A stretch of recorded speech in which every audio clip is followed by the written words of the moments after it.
we go, it's recording now. Oh, it's beautiful.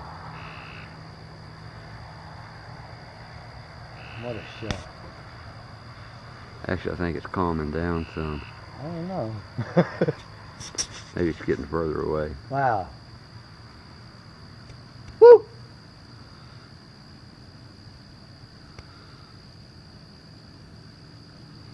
It's beautiful. See something like that going across Texas Panhandle?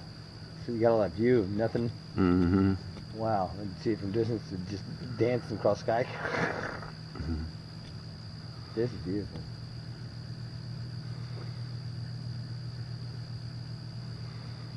It's getting far away. Woo!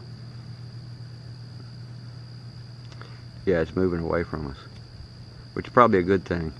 Yeah. That's pretty wild. Wow. I just as soon see it from a distance. Wow. Better view. I think I've seen more natural phenomena here than I have in my life. Mm-hmm.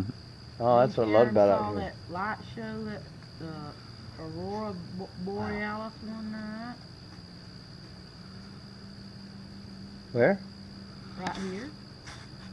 It's very unusual for it to come. Yeah, when they have south. a solar storm, it'll be you'll really see it. Really? Like this?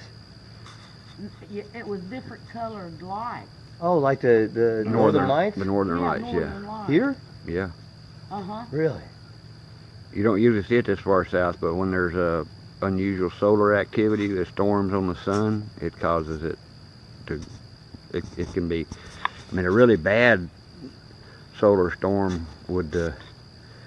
You'd see it all over the Earth. The whole sky would light up, but it would also probably knock out all the electricity and fry all the computers, and it'd be the end of the world. Major catastrophe. They say it happens. It hasn't happened in modern times, but it could happen any time. Used to blow out the candles back in the day, huh? Yeah. Damn it, my candle's down. That was the last flint. Yeah.